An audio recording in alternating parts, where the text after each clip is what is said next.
General শিক্ষিত ছেলে, তাকে গিয়ে এমন এমন প্রশ্ন করে দেবে ঈমান নিয়ে টানাটানি। কি প্রশ্ন? বলছে আচ্ছা হযরত মুহাম্মদ সাল্লাম খুব ভালো মানুষ? বলল হ্যাঁ খুব ভালো মানুষ। বললে যদি মুহাম্মদ সাল্লাম খুব ভালো মানুষ হয় তাহলে একটা ওই 7 বছরের মেয়ের বিয়ে করেছিল কেন? কলেজ থেকে ঘুরে এসে বাড়িতে বলছে হ্যাঁ ঠিক বলেছে তো। কি ঠিক কথা নয়? সত্যিকারে যদি মুহাম্মদ সাল্লাম ভালো মানুষ হবে তো একজন 7 বছরের মেয়ে বিয়ে করবে কেন? প্রশ্ন করলো। বললো বাবা তুমি এই উত্তরটা তোমার ইমাম সাহেবের কাছে জিজ্ঞাসা করবে। আর আমরা প্রথমে বললাম কম দামি ইমাম সাহেবরা কি 2500, 3000, 4000 টাকার ইমাম সাহেব কোন রকমের কোরআন পাস রেখেছি। তো আসরের নামাজ পড়তে পড়তে বলছে হুজুর আমাদের নবী সত্যি নাকি এই 7 বছরের মেয়েকে বিয়ে করেছিল? ইমাম সাহেব বলছে হ্যাঁ বাবা। বললো স্ত্রীর নাম কি? বললো আয়েশা। বলে তাই? হ্যাঁ। তাহলে আমাদের কলেজের যিনি ওই প্রফেসর ঠিক বলেছে তো, সত্যি 7 বছরের মেয়ে। তো কেন করেছিল? তখন ইমাম সাহেব বলছে খবরদার, খুব সাবধান, মুখ সামনে কথা বলো। আল্লাহর নবীর ব্যাপারে কোনো প্রশ্ন করা চলবে না। তুমি জানো নবী কে? তোমার মুখে দাঁড়িয়ে আছে? এটা বললে আমার ছেলেটা নাস্তিক হবে, সে উত্তর পাবে না, তাকে উত্তর দিয়ে যেতে হবে। দ্বিতীয় দিন গেল, বললে আচ্ছা তোমাদের মুহাম্মদ সাল্লাম কি কোরআন মানত? বলি কি বললেন স্যার? সামনে কথা বলবেন, আমি মুসলমান, আমার নাম আব্দুল্লাহ জুবাইর, আমি কলেজের ছাত্র, ইউনিভার্সিটির ছাত্র, আমাদের নবী কোরআন মানত না? বললে আচ্ছা কোরআনে তো আল্লাহ বলছে ইকরা, পড়ো। আল্লাহ বলেছে পড়লে তার জ্ঞান বেড়ে যায়, পড়তে হয়। তলাবুল নবী বললেন তলাবুল ইলমি ফারিদাতুন আলা কুল্লি মুসলিমিনা মুসলিমা। তো তোমাদের নবী কি সত্যি পড়াশোনা করেছিল? স্কুলে, কলেজে, ইউনিভার্সিটি, মাদ্রাসা, মক্তবে কোথায় গিয়েছিল? কোনো সার্টিফিকেট আছে? এই প্রশ্নটা ফের ইমাম সাহেব দিয়ে করবে। আর আগের প্রশ্ন কি আছে মনে আছে? যে নবী 7 বছরের বিয়ে করেছিল, ও তখন মাথা ঘুরছে যে তাহলে মনে হয় ইসলাম ধর্মটা 2 নম্বর ঠকানো ধর্ম, বাজে ধর্ম। আর দ্বিতীয় দিন প্রশ্ন কি করলো? যে মুহাম্মদ সাল্লাম তিনি তো পড়াশোনা জানতেন না, তাহলে তিনি কি করে বললেন যে পড়াশোনা শিক্ষা করা বাধ্যতামূলক? আর নবী নিজেই পড়েনি, তাহলে নিজেই ইসলাম মানে না? এই প্রশ্ন করে দিল, ওর মাথা ঘুরে যাচ্ছে। দুটো উত্তর দিতে দেবো? কথা বলছেন না? দুটো দেবো। নাম্বার 1, আল্লাহর নবী 7 বছরের মেয়েকে বিয়ে করেছিলেন। এই প্রশ্ন নবীকে করার আগে প্রশ্ন করুন বঙ্কিমচন্দ্র চট্টোপাধ্যায় কেন 5 বছরের মেয়েকে বিয়ে করেছিল? বিশ্বকবি রবীন্দ্রনাথ ঠাকুর কেন 11 বছরের মেয়েকে বিয়ে করেছিল? ঈশ্বরচন্দ্র বিদ্যাসাগর কেন 8 বছরের মেয়েকে বিয়ে করেছিল? অবনীন্দ্রনাথ ঠাকুর কেন 6 বছরের মেয়েকে বিয়ে করেছিল? বাংলাদেশ হাসিনার বাবা শেখ মুজিব কেন 3 বছরের মেয়েকে বিয়ে করেছিল? এই উত্তরটা আগে বার করুন। উত্তর আছে?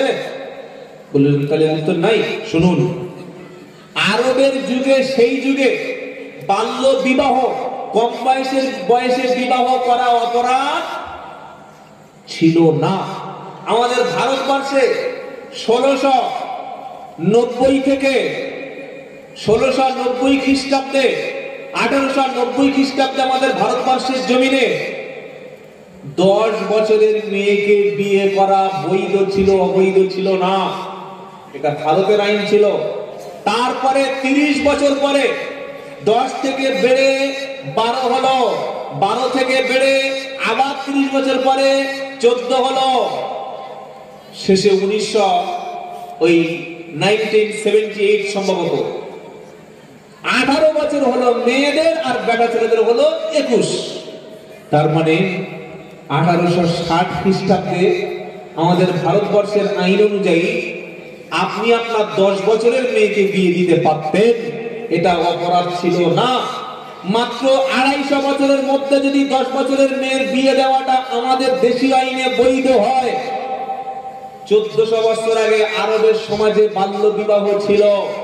তাই নবী মুহাম্মদ সাল্লামের 7 বছরের বিয়েটা কোনো দোষের ছিল না। দোষের ছিল না বলে, আগে বাল্য বিবাহ বৈধ ছিল বলে বঙ্কিমচন্দ্র চট্টোপাধ্যায় সাহিত্য সম্রাট 5 বছরের মেয়েকে বিয়ে করেছিলেন। কই কোনোদিন কেউ প্রশ্ন করেছে? করবেও না। তাহলে আপনি ভালো করে উত্তরটা পেয়ে গেলেন যে এটা শুধু নবীর জন্য না, অনেক বড় বড় মনীষী এই কাজটাও করেছে। আর ইসলামে নারী এবং পুরুষের বিয়ের কোনো বয়স নির্ধারণ ইসলাম করে দেয়নি। কেন? যেদিন সাবালক হবে ছেলেটা, সাবালিকা হবে মেয়েটা, সেই দিন তার বিয়ের বয়স বিয়ে করতে পারবে। এবার সাবালক হিসাবে বিভিন্ন দেশে বিভিন্ন রকম হয়। আমাদের এই ভারত, পাকিস্তান, বাংলাদেশ, আমাদের এই উপমহাদেশে, এশিয়া মহাদেশে মানুষগুলো একটু দেরিতে সাবালক হয়। 14, 15, 16 বছর মেয়েরা সাবালক হয়। এখন আর 14, 15 বললে ভুল হবে। এখন ওই ক্লাস 7, 6 এর মেয়েরা সব আই লাভ ইউ কি জিনিস জানে, রিলেশন কি জিনিস জানে, এখনো সব বলা মনে মিছে কথা। কি গো? কিন্তু আরবে 10 বছর 9 বছরের মেয়েরা তারা স্বাস্থ্যের দিক থেকে, সৌন্দর্যের দিক থেকে সাবালক হয়ে যায়। আল্লাহর নবী যেটা করেছেন সেটা উম্মতের জন্য হিকমত। যে অধ্যাপক প্রশ্ন করলো 7 বছর বয়সে নবীকে বিয়ে করেছিল, ওই অধ্যাপককে ঘুরিয়ে প্রশ্ন করুন যে 25 বছরের যুবকটা, তরুণ এবং সবচাইতে সাহসী, যৌবনপ্রাপ্ত 40 বছরের খাদিজাকে নিয়ে 52 বছর বয়স পর্যন্ত নবীজি সংসার করেছিলেন, দ্বিতীয় কোনো স্ত্রী গ্রহণ করেননি। একটা সাধু পুরুষ দেখান। কি বললাম বুঝতে পারেন নাই? নবী যেদিন প্রথম বিয়ে করলেন বয়স 25+, নবীর প্রথম স্ত্রী তিনি ছিলেন তালাক প্রাপ্তা, তিনি দুবার ছিলেন বিধবা, আম্মাজান খাদিজা। প্রথমবার বিয়ে হলো, দ্বিতীয়বার বিয়ে হলো, স্বামী মারা গেল, 4 সন্তানের মা। তৃতীয়বার বিয়ে করলেন নবীকে, তার বয়স ছিল, আমাদের আম্মাজানের বয়স 40, নবীর বয়স 25+। পৃথিবীতে একটা মহাপুরুষের নাম বলুন যে তার নিজের বয়সের 15 বছরের একটা বিধবা মেয়েকে 3-4টে বাচ্চা সহকারে নিয়ে সংসার করবে। আর খাদিজা রাদিয়াল্লাহু আনহা যতদিন বেঁচেছিলেন মুহাম্মদ সাল্লাল্লাহু আলাইহি ওয়াসাল্লাম দ্বিতীয় বিয়ে করেননি। মানে 52 বছর বয়স মুহাম্মদ সাল্লাল্লাহু আলাইহি ওয়াসাল্লামের, সেদিন মারা যাচ্ছেন খাদিজা। তারপর থেকে আল্লাহর নির্দেশেই বাকি বিয়েগুলো করেছিলেন। বলুন তো, 52 বছর বয়স যখন কোনো মানুষের হয়ে যায়, তারা যৌবন বলে কিছু থাকে না। সুতরাং আল্লাহর নবী ওয়া ইন্নাকা লাআলা খুলুকিন আযীম, আল্লাহ বলেন আপনি সুমহান চরিত্রের উপরে প্রতিষ্ঠিত আছেন। মানুষের জওয়ান বয়সে তো বেশি বিয়ে লাগে, বৃদ্ধ বয়সে কেন 9-11টা বিয়ে লাগবে ভাই? এই প্রশ্নটাই তারা জানে না যে মুহাম্মদ সাল্লাল্লাহু আলাইহি ওয়াসাল্লাম কতটা নারী সংযমী ছিল। অনেকে খাওয়ার শেষে মিষ্টি খায়, বলে সুন্নাত, মেসওয়াক করে সুন্নাত, দাড়ি রাখে সুন্নাত, টুপি পরে সুন্নাত। বাবা, সব সুন্নতগুলো তো পালন করলে, তোমার ছেলে যদি একটা বিধবা মেয়েকে বিয়ে করে বাড়িতে আনে, ওই সুন্নতটা মেনে নিতে পারবে? হ্যাঁ, তখনও সুন্নাত চলবে না। কি গো? হ্যাঁ, নরম সুন্নাত গুলো। তাই কবি বলছে, সুন্নাত নয় শুধু খাওয়ার শেষে মধুপান, সুন্নাত নয় শুধু দাওয়াতেরই মেহমান, আরো কিছু সুন্নাত আছে তুমি জানো কি, জানলেও জীবনে কখনো তা মানো কি। সুন্নাত নয় শুধু নির্জন ধ্যানে যাওয়া, আর সুন্নাত হলো ওহদের আঘাত খাওয়া। পাথরের আঘাত খাওয়া সুন্নাত। তুমি খাওয়ার শেষে আঙুল চেটে খাচ্ছ সুন্নাত, মেসওয়াক করছো সুন্নাত, মিষ্টি খাচ্ছ সুন্নাত, দস্তরখানে খাচ্ছ সুন্নাত। আল্লাহর নবীর মতো তায়েফে গিয়ে, ওহদে গিয়ে, খন্দকে গিয়ে যখন শত্রুদের মোকাবিলা করার জন্য নবীর উপরে অত্যাচার হয়েছিল, ওই সুন্নাতটা আজকের আমরা ভুলে গেছি। কাপুরুষ জাতিতে আমরা আজকের নিজেদেরকে পেশ করেছি। দ্বিতীয় প্রশ্ন কি ছিল? আল্লাহর নবী তিনি লেখাপড়া কেন শেখেননি? উত্তরটা নিয়ে যান। এক, শেখেননি না, তাকে শেখানো হয়নি। কোনটা? নবী লিখতে পারতেন না, পড়তে পারতেন না। পারা নাম্বার 21, পৃষ্ঠা নাম্বার 1, লাইন নাম্বার 8, আয়াত নাম্বার 48, সূরার নাম আনকাবুত। আল্লাহ নিজেই উত্তর দিচ্ছেন, ওয়ামা কুনতা তাতলু মিন ক্বাবলিহি মিন কিতাবিন ওয়ালা তাখুতুহু বিয়ামিনিকা ইদাল্লারতাবাল মুবতিলুন। আল্লাহ বলছেন, নবী এই কিতাবটা আপনার উপরে আসার আগে আপনি কিছু কিছু করতে পারতেন না, অথবা নিজে ডান হস্তে কোনো কিছু লিখতে পারতেন না। যদি আপনি এই কোরআন আসার আগে কিছু পড়তে পারতেন অথবা লিখতে পারতেন, অবিশ্বাসীরা সন্দেহ করত যে মুহাম্মদ সাল্লাল্লাহু আলাইহি ওয়াসাল্লাম নিজে মনে হয় কোরআন রচনা করেছে, অথচ কোরআনুল কারীমটা বাণী কার? জোরে বলেন, মা ইয়ান্তিকু আনিল হাওয়া ইন হুয়া ইল্লা ওয়াহয়ুন ইউহা। 27 পারা সূরা নাজমের শুরুতে আল্লাহ বলছে, আমার নবী নিজের থেকে খেয়াল খুশি মন গড়া কোনো কথা বলেন না, যেটা বলেন সেটা হলো ওহী। যদি নবী নিজের থেকে বানিয়ে কথা বলতো, ওয়ালাউ তাকাওয়ালা আলাইনা বা'দাল আকাবিল, যদি নবী নিজের থেকে বানিয়ে কোনো কথা ধর্মের মধ্যে, কিতাবের মধ্যে, কোরআনের মধ্যে চালিয়ে দিত, লা আফাজনা মিনহু বিল ইয়ামিন, আমি নবীর ডান হাতকে চেপে ধরতাম, সুম্মা লা কাতানা মিনহুল ওয়াতিন, নবীর ধমনীকে, কণ্ঠশিলাকে টেনে ছিঁড়ে ফেলে দিতাম। ফামা মিনকুম মিন আহাদিন আনহু হাজিজিন, আমার হাত থেকে মুহাম্মদ সাল্লাল্লাহু আলাইহি ওয়াসাল্লামকে কেউ বাঁচাতে পারত না। সুতরাং কোরআনে আল্লাহ পাক নবীকে বলছেন আপনি নিজেই কিতাব আসার আগে পড়তে পারতেন না, লিখতে পারতেন না। এক নম্বর কারণ ছিল অমুসলিমরা, কুরাইশরা কিংবা পৃথিবীর নাস্তিকরা, তারা বলবে বাদ দে, কোরআন আল্লাহর বাণী না। ও মুহাম্মদ সাল্লাল্লাহু আলাইহি ওয়াসাল্লাম সারাদিন আমাদের কাছে আল্লাহর বাণী বাণী বলে, আর রাত্রেবেলা ওই নিজে হাতে লিখে পরের দিন চালিয়ে দেয়। কি গো, হ্যাঁ কেন মানতে যাবো? মুহাম্মদ নিজেই করে, তো লেখাপড়া জানে। আল্লাহ বলছেন নবী আপনাকে একাডেমিক ভাবে আপনাকে দুনিয়ায় শিক্ষা দেব না।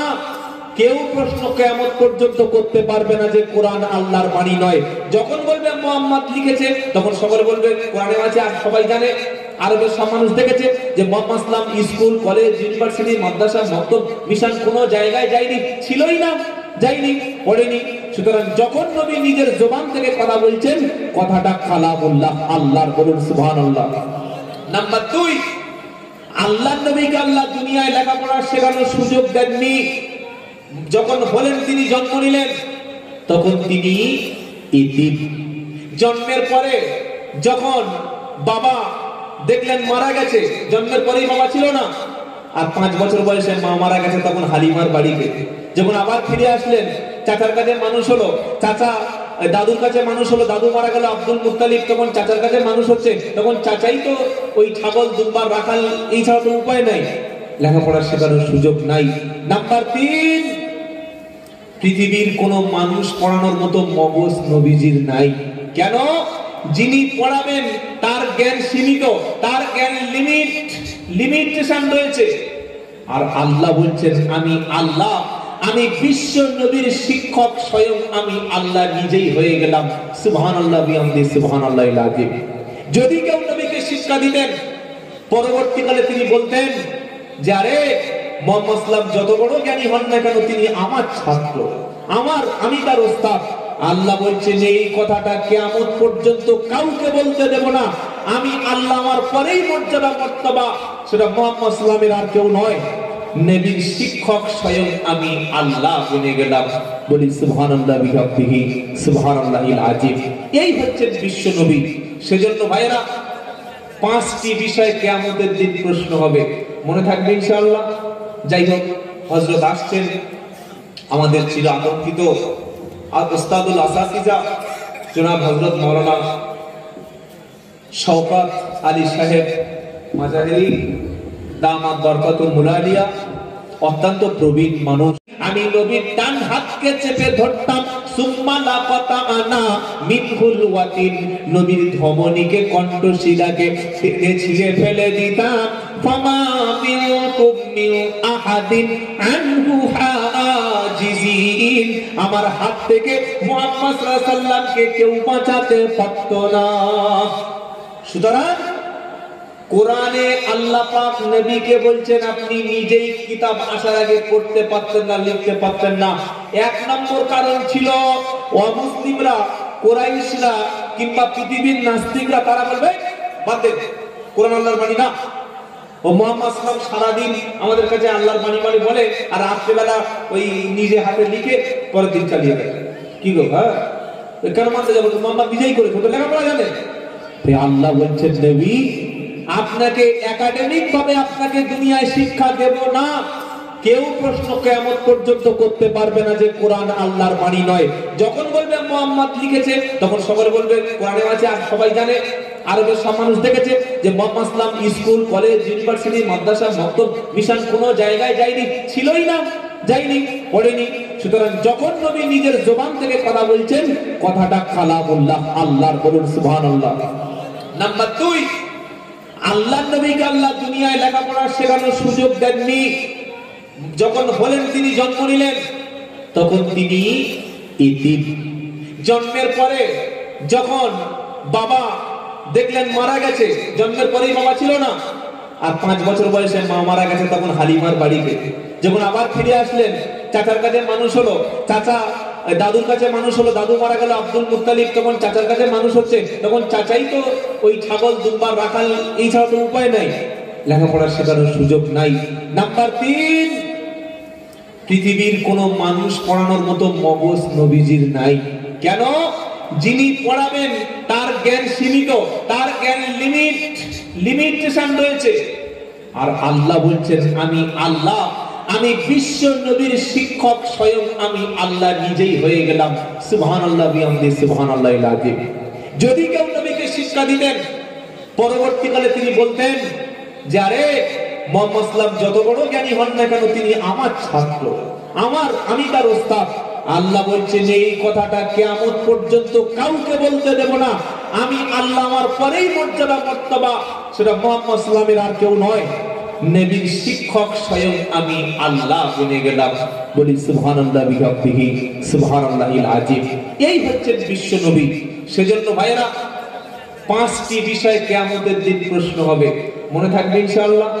যাই হোক, হযরত আসছেন আমাদের চির আকাঙ্ক্ষিত আর উস্তাদুল আসাতিজা জনাব হযরত মাওলানা শওকত আলী সাহেব মাজাহিরি দামাত বরকতুল মুলালিয়া, অত্যন্ত প্রবীণ মানুষ। আমি নবীর ডান হাতকে চেপে ধরতাম, সুম্মা লাকাতানা মিনহুল ওয়াতিন, নবীর ধমনীকে, কণ্ঠশিলাকে টেনে ছিঁড়ে ফেলে দিতাম। ফামা মিনকুম মিন আহাদিন আনহু হাজিজিন, আমার হাত থেকে মুহাম্মদ সাল্লাল্লাহু আলাইহি ওয়াসাল্লামকে কেউ বাঁচাতে পারত না। সুতরাং কোরআনে আল্লাহ পাক নবীকে বলছেন আপনি নিজেই কিতাব আসার আগে পড়তে পারতেন না, লিখতে পারতেন না। 1 নম্বর কারণ ছিল অমুসলিমরা, কুরাইশরা কিংবা পৃথিবীর নাস্তিকরা, তারা বলবে বাদ দে, কোরআন আল্লাহর বাণী না। ও মুহাম্মদ সাল্লাল্লাহু আলাইহি ওয়াসাল্লাম সারাদিন আমাদের কাছে আল্লাহর বাণী বাণী বলে আর রাত্রিবেলা ওই নিজে হাতে লিখে পরের দিন চালিয়ে দেয়। কি গো হ্যাঁ কেন মানতে যাবো? মুহাম্মদ নিজেই করে তো লেখাপড়া জানে। আল্লাহ বলছেন নবী আপনাকে একাডেমিক ভাবে আপনাকে দুনিয়ায় শিক্ষা দেব না। কেউ প্রশ্ন কিয়ামত পর্যন্ত করতে পারবে না যে কোরআন আল্লাহর বাণী নয়। যখন বলবে মুহাম্মদ লিখেছে তখন সবাই বলবে কোরআনে আছে, আর সবাই জানে, আরবের সব মানুষ দেখেছে যে মুহাম্মদ সাল্লাল্লাহু আলাইহি ওয়াসাল্লাম স্কুল, কলেজ, ইউনিভার্সিটি, মাদ্রাসা, মক্তব, মিশন কোনো জায়গায় যায়নি, ছিলই না, যায়নি, পড়েনি। সুতরাং যখন নবী নিজের জবান থেকে কথা বলছেন কথাটা কালামুল্লাহ, আল্লাহর, বলুন সুবহানাল্লাহ। নাম্বার 2, আল্লাহর নবীকে আল্লাহ দুনিয়ায় লেখাপড়া শেখানোর সুযোগ দেননি। যখন হলেন তিনি জন্ম নিলেন তখন তিনি ইতিম। জন্মের পরে যখন বাবা দেখলেন মারা গেছে, জন্মের পরেই বাবা ছিল না, আর 5 বছর বয়সে মা মারা গেছে তখন হালিমার বাড়িতে। যখন আবার ফিরে আসলেন চাচার কাছে মানুষ হলো, চাচা দাদুর কাছে মানুষ হলো, দাদু মারা গেল আব্দুল মুত্তালিব, তখন চাচার কাছে মানুষ হচ্ছে, তখন চাচাই তো ওই ছাগল দুম্বার রাখাল, এই ছাড়া তো উপায় নাই, লেখাপড়া শেখানোর সুযোগ নাই। নাম্বার 3, পৃথিবীর কোন মানুষ পড়ানোর মতো মগজ নবীজির নাই। কেন? যিনি পড়াবেন তার জ্ঞান সীমিত, তার জ্ঞান লিমিটেশন রয়েছে। আর আল্লাহ বলছেন আমি আল্লাহ, আমি বিশ্ব নবীর শিক্ষক, স্বয়ং আমি আল্লাহ নিজেই হয়ে গেলাম। সুবহানাল্লাহ বিহামদি সুবহানাল্লাহিল আযীম।